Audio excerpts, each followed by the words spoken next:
Bonjour chers élèves, donc dans cette vidéo on va traiter le sujet des ondes et ce sujet-là, ou bien ce chapitre, il est partagé en trois parties. Dans la première partie, on va parler des ondes mécaniques progressives et dans des prochaines vidéos, on va s'intéresser aux ondes sonores et aux ondes lumineuses.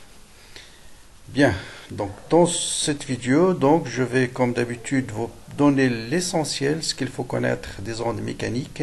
Donc on va s'intéresser en particulier aux ondes de la corde vibrante ou aux ondes de vibration à la surface d'un liquide tel que l'eau par exemple.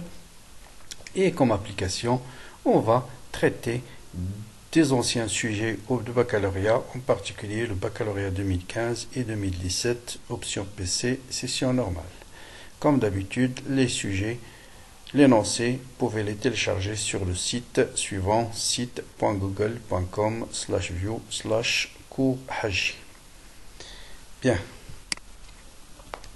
Donc, on commence par définir d'abord qu'est-ce que c'est qu'une onde mécanique progressive. Donc, une onde mécanique progressive correspond à un phénomène de propagation d'une perturbation dans un milieu qui peut être l'air liquide ou solide sans déplacement de matière. Voilà ce qui caractérise les ondes mécaniques. Il n'y a pas de déplacement de matière. La propagation de l'onde est due à une transmission d'énergie. D'accord ? Donc on va le montrer dans cette vidéo-là. Ensuite, le milieu de propagation de cette onde, qui peut être soit juste un ébranlement, soit une onde progressive continue, peut se faire, comme je disais tout à l'heure, comme je viens de dire, dans un milieu soit unidimensionnel, une seule dimension, c'est la corde élastique, ou bien deux dimensions, surface d'un liquide, ou bien trois dimensions, dans l'air ou dans un autre milieu fluide. Donc selon la direction de propagation, on va tout de suite distinguer deux types d'ondes. Il y a ce qu'on appelle les ondes transversales et les ondes longitudinales. Une onde transversale correspond à une onde où la direction de propagation est perpendiculaire à la déformation. Donc voilà l'exemple d'onde transversale. On va essayer de créer ici une déformation d'une corde vibrante. On va traiter d'abord juste un ébranlement, une seule impulsion. Allez, et vous voyez l'impulsion, il se déplace. Par exemple, sur le point de la corde, voilà, il va arriver la déformation, elle va se déformer. La déformation continue, mais la matière, la corde, elle ne se déplace pas. Et comment elle est cette onde? Voilà sa direction de propagation. Et la déformation, elle est sur l'axe Z. Et vous voyez que la déformation, elle est perpendiculaire à la direction de déplacement. Et là, c'est ce qu'on appelle les ondes transversales. Donc là, c'est juste un seul ébranlement, mais on peut avoir aussi une déformation continue, c'est-à-dire on déplace la corde de façon continue, va-et-vient, et vous voyez que le mouvement de l'onde, c'est une onde progressive sinusoïdale. Donc voilà ce qu'on appelle une onde transversale. Bien. Maintenant, on va voir ce que c'est qu'une onde longitudinale. Donc une onde longitudinale, c'est l'inverse, c'est le cas du ressort. Prenez un ressort par exemple, vous le comprimez, vous le lâchez, vous allez voir la perturbation qui va se déplacer le long du ressort. Donc voilà la direction de propagation de la déformation et voilà la direction de propagation de l'onde. Donc on va le voir dans la vidéo suivante. Et les deux sont parallèles. Dans ce cas, on parle d'onde longitudinale. Donc la direction de propagation est confondue avec la direction de déformation. Donc les deux types d'ondes sont caractérisés par leur vitesse, qu'on appelle célérité. D'accord? Et comme d'habitude, la vitesse, tout simplement, a pour définition la distance parcourue par l'onde divisée par le temps, d sur delta t. Donc la vitesse d'une onde peut dépendre de plusieurs facteurs, comme par exemple l'élasticité de la corde vibrante. Il peut dépendre aussi de type d'onde. La vitesse d'une onde verticale n'est pas la même chose que d'une onde longitudinale. On verra en particulier ceci dans le cas du séisme. Et la célérité est plus grande dans un solide que dans un liquide, que dans un gaz. D'accord? Donc la vitesse tout simplement de l'onde. Tout à l'heure, par exemple, si on veut calculer la vitesse de l'onde dans l'exemple précédent, on va y revenir. Voilà celui-là. Donc on va y revenir dans la suite. Donc voilà d'abord un exemple d'onde longitudinale. Donc vous voyez un ressort, on va créer une compression, vous voyez, et voilà, l'onde se déplace doucement. Et vous voyez que la direction de déplacement, elle est parallèle à la direction de déformation. Donc on est dans le cas d'une onde longitudinale. Bien. Maintenant, on va définir quelques propriétés de ces ondes, en particulier leur période, ce qu'on appelle une période. Et dans ce cas-là, bien sûr, on s'intéresse aux ondes progressives périodiques. Ondes mécaniques progressives périodiques. Donc, une onde mécanique progressive et périodique, c'est le phénomène qui accompagne la propagation dans un milieu matériel se répète de façon identique à lui-même, à des intervalles identiques qu'on appelle bien sûr la période. Si vous tracez par exemple la forme de l'onde en fonction de x, on voit bien que vous avez une période qu'on appelle la période spatiale, qu'on appelle lambda. Et donc lambda, c'est la distance par exemple entre deux maximums consécutifs. Ce qu'on appelle lambda. On peut le déterminer soit en vous donnant l'échelle directement, par exemple on vous donne cette image avec l'échelle ici 6 cm, donc on peut déduire lambda, c'est combien? C'est donc 8 plus 8, c'est 16 cm. D'accord? Soit on peut vous donner par exemple, voilà un point qui vibre à la surface de l'eau, et on vous donne voilà les maximums des vagues créées par cette vibration, on vous donne cette distance d, et on vous demande de déduire lambda. Bon, il suffit de compter combien de lambda. Ici, vous avez 1, 2, 3 et 4. On a 4 lambda est égal à d. Si on connaît d, on peut déterminer lambda. Vous avez une relation directe entre ce qu'on appelle la période temporelle, qui est la t, et la période spatiale, qui est lambda. Et pour se rappeler, tout simplement, la vitesse, c'est la distance sur le temps. Si t est égal à la période, la distance est égale à lambda. Donc V est égal à lambda sur T, et 1 sur T, c'est ce qu'on appelle la fréquence. Donc V est égal à lambda fois F. Donc c'est une relation absolument à connaître, souvent utilisée dans les exercices des ondes. Bien. On va passer maintenant à une question aussi souvent posée, c'est comment dessiner l'aspect d'une onde, d'une corde à l'instant T1. Donc voilà, on vous dit, et là, par exemple, on vous demande, voilà, je fais une déformation d'une onde, et on vous dit, donnez-moi l'aspect de l'onde, par exemple, au bout d'un temps égal à 0,8 secondes, à 1,5 secondes. Eh bien, la procédure, c'est la suivante. D'accord? Donc, d'abord, détermine la position du front d'onde, c'est-à-dire quelle est la distance parcourue par l'onde pendant cet instant-là. Donc D, le front d'onde, bien sûr, c'est celui-là, c'est l'extrémité de l'onde. Donc D est égal à SM. Si vous connaissez, on vous donne par exemple la forme de l'onde à l'instant T1. Donc T1 moins T0, c'est T0 là va prendre égal à 0. Donc ce sera V fois T1. D'accord? Donc vous allez déterminer D. Donc à l'instant T1, le front d'onde arrive au point M. Donc, on connaît la distance parcourue par l'onde. Qu'est-ce qu'il reste à savoir? Combien de longueur d'onde dans cette partie SM. Donc qu'est-ce qu'on fait? On divise D par lambda. Et on trouve par exemple 2 lambda, 1,5 lambda, 3 lambda et ainsi de suite. Ensuite, déterminer le mouvement du front d'onde. C'est très important. Est-ce qu'il faut commencer par tracer l'onde vers le haut ou vers le bas?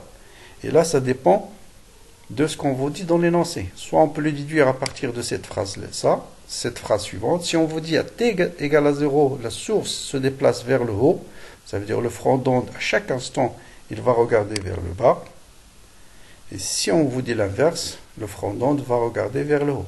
D'accord? Ou bien, on peut vous donner la figure déjà donnée, premier mouvement qu'effectue le point M est vers le haut. Bien. Et enfin, du point M et vers la source, on dessine l'onde, c'est-à-dire par marche arrière. On ne commence pas, par exemple, on sait, voilà, je prends par exemple cet exemple-là, on vous donne un instant t, on vous demande de calculer la forme de l'onde à l'instant t donné. Vous avez calculé cet instant t. À partir de l'instant t, vous avez calculé la distance d et vous avez trouvé 1,75 lambda. Qu'est-ce qu'on fait? On commence à partir du point M et je retrace. Voilà lambda. Ensuite, lambda plus 0,5 et voilà lambda 0,75 et j'arrête. D'accord? Donc on trace l'onde de façon que le front d'onde, lui, toujours il regarde vers le bas. D'accord? Vous allez mieux comprendre ici à partir de ce schéma-là. Donc je vais essayer de faire en ralenti. Voilà, vous voyez que le front d'onde ici, vous voyez, voilà, j'arrête ici. Vous voyez, le front d'onde, il est toujours vers le bas. Hein? Toujours vers le bas. Lui, il regarde toujours vers le bas. Parce qu'il dépend du mouvement de l'onde à t égale à 0. Voilà, lui, il est toujours vers le bas. Hein? D'accord? Et par exemple ici, donc je vais arrêter un certain moment. Encore. Un petit peu. Bon, allons-y. Ralenti. Stop. Bon, par exemple. Bon, allez, je refais un autre.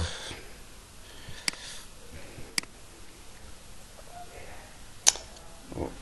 Voilà, on va faire une perturbation continue. Et on va arrêter, par exemple, à cet instant. Voilà. Donc, vous voyez maintenant, le front d'onde, lui, il est toujours vers le bas. Donc, ça, par exemple, c'est l'aspect de l'onde à quel instant t, à l'instant t qui correspond à la distance parcourue qui est égale à combien? Lambda, 0,5 à peu près, à 1,5 lambda. D'accord? Bon, un instant après, un instant suivant, voilà, vous voyez toujours le front d'onde, lui, il regarde vers le bas. D'accord? Et là, vous avez l'aspect de l'onde à un instant t qui correspond à une distance parcourue qui est égale à lambda 1, lambda, 2 lambda, 2 lambda,75. D'accord? Voilà, on commence toujours par le front d'onde.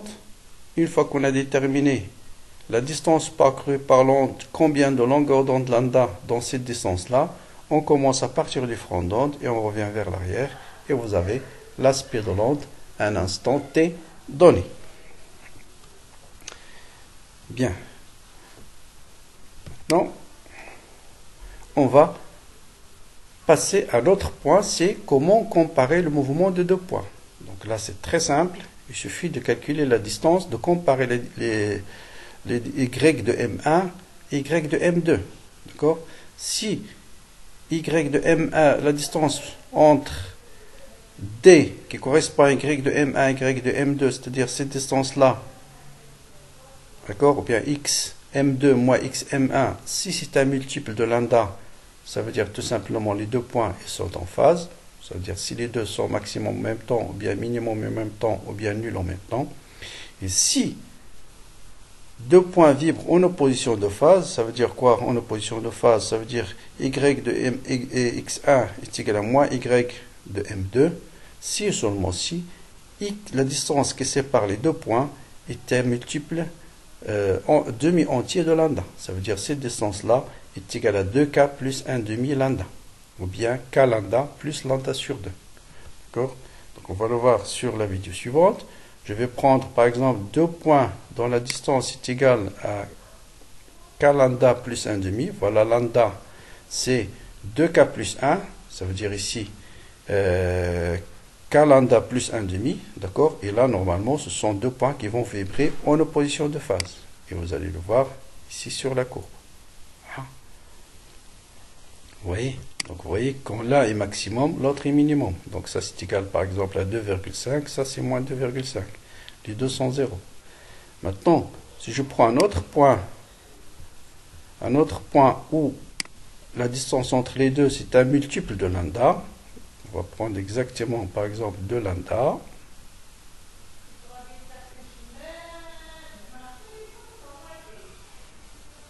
À peu près, bon, voilà, 2 lambda.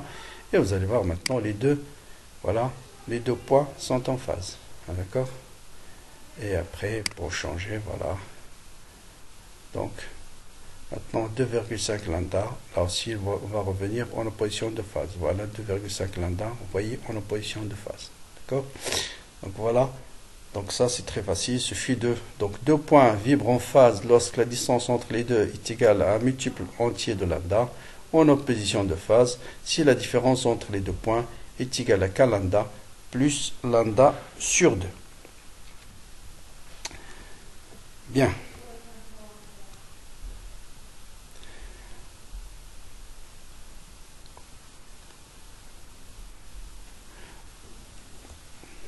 Donc, toujours sur la corde vibrante, par exemple, ou à la surface de l'eau, des questions classiques, c'est déterminer l'équation horaire d'un point du milieu de propagation. Donc ça, c'est le mouvement de déplacement de la source. Supposons qu'un point M qui se place à une distance D de la source, quel est le mouvement du point M en fonction du temps? Donc tout simplement, le point M, un point M de la corde, va reproduire le même mouvement que celui effectué par la source, mais avec un retard qui est θ. Et θ, c'est la distance qu'on va mettre lente pour arriver au point M. Imaginez ici, vous avez un point M, et on veut là, quelle est l'équation horaire de ce point M? Donc avant cet instant-là, avant t est égal, supposons t égale à Sm sur V égale à 2 secondes, avant 2 secondes, non, on n'est pas encore arrivé au point M. Donc là, vous avez y égale à 0. Mais à partir de t supérieur à ces 2 secondes-là, le mouvement du point M va reproduire le même mouvement que la source, mais avec un retard de θ qui est égal à la distance entre la source et le point M divisé par la vitesse. Donc voilà l'exemple d'application. Imaginez ici vous avez deux points. On va faire juste un seul ébranlement et vous allez voir sur l'oscilloscope que le mouvement, voilà, il est arrivé de la source. Donc voilà, et avant le mouvement du point M, voilà, ça veut dire le mouvement du point M, c'est le même que le mouvement au point S, mais avec un retard qui est égal à 0,6 secondes. Par exemple, si on mesure ce temps-là avec l'oscilloscope, si on connaît la vitesse, on peut déduire la distance entre les deux. Vous pouvez faire l'application numérique ici. D'accord. Vous pouvez faire l'application numérique pour plusieurs points. Donc je peux déplacer la source et ainsi de suite. Donc je vais arrêter ici. Voilà, on va déplacer la source, mais c'est la même chose, d'accord?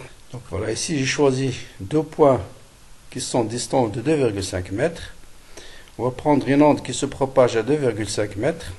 Donc vous avez la vitesse, c'est la distance sur le temps. Donc normalement le temps qu'on va mettre, l'onde de là à là, ça devrait être égal à 1 seconde. Donc on va vérifier.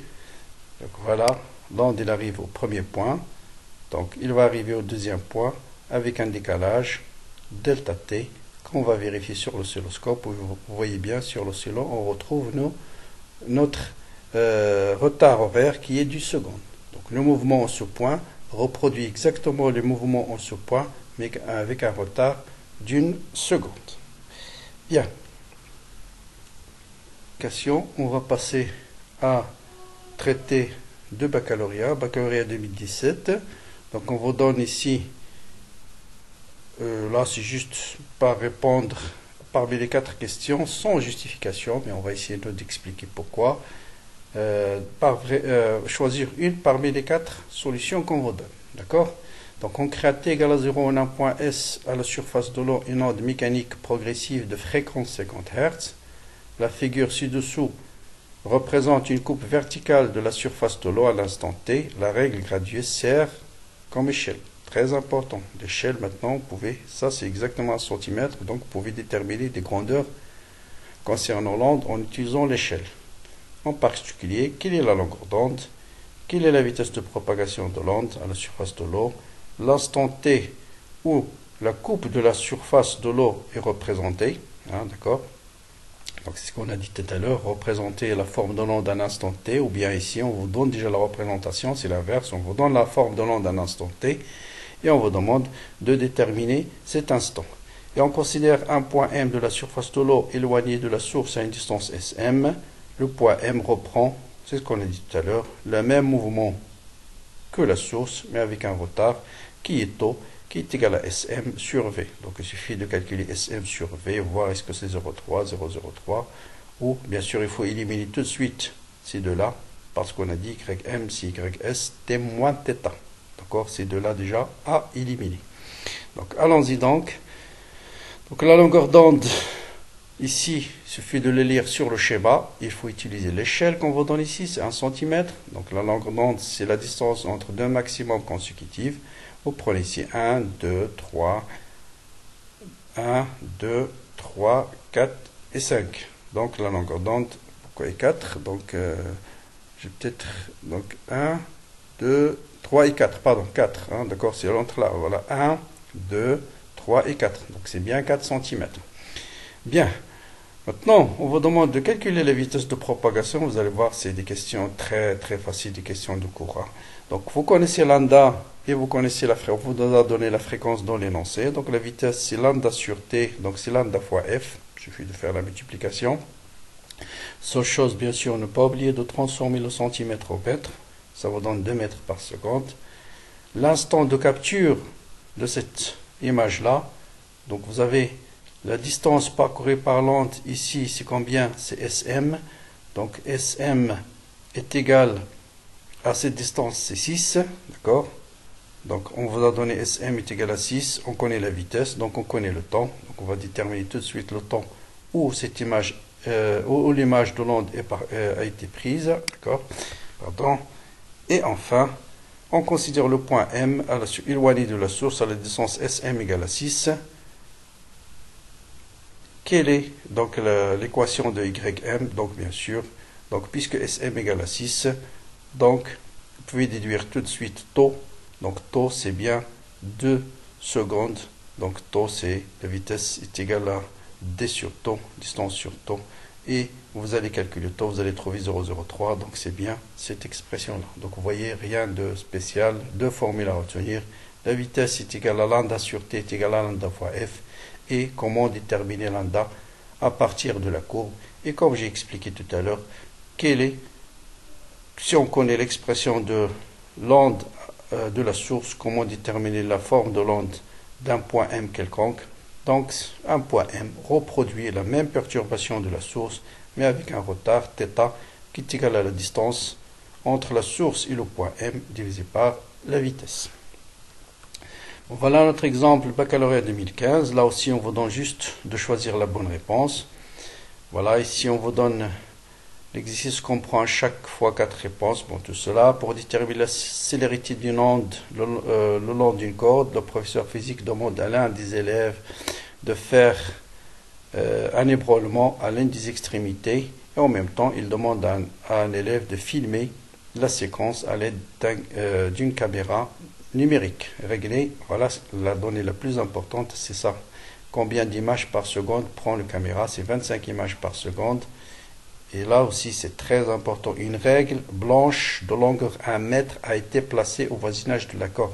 Donc cette règle-là, cette distance-là, c'est 1 mètre. C'est très important ça. Placée au voisinage de la corde. Hein, c'est celle-là qui va être utilisée comme échelle de mesure. Hein, donc de là à là, c'est 1 mètre. Ça veut dire de là à là, vous avez 50 cm. Donc la durée delta t séparant la prise de la photone numéro 8 et la photone numéro 2, c'est combien? La distance parcourue par l'onde pendant delta t, c'est combien? Et déduire la célérité. Donc vous allez voir, c'est des questions là aussi très simples. Bon, voilà, comme on a dit, l'élève prend 25 images par seconde. Entre la photo numéro 8 et la photo numéro 12, il a pris 4 photos. Faites règle de 3. Ça vous donne delta t égale à 0,16 secondes.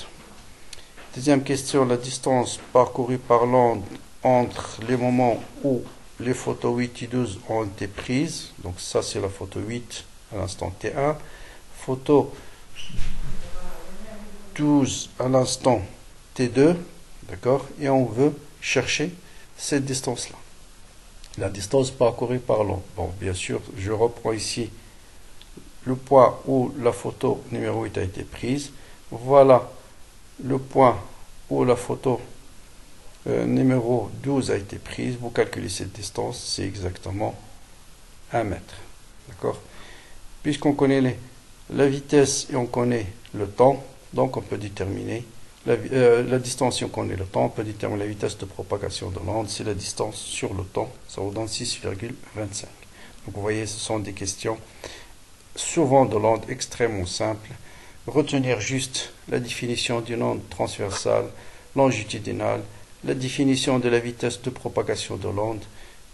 Si vous connaissez Y de la source, comment déterminer la perturbation d'un point M quelconque, donc ça veut dire il suffit de déterminer le retard horaire.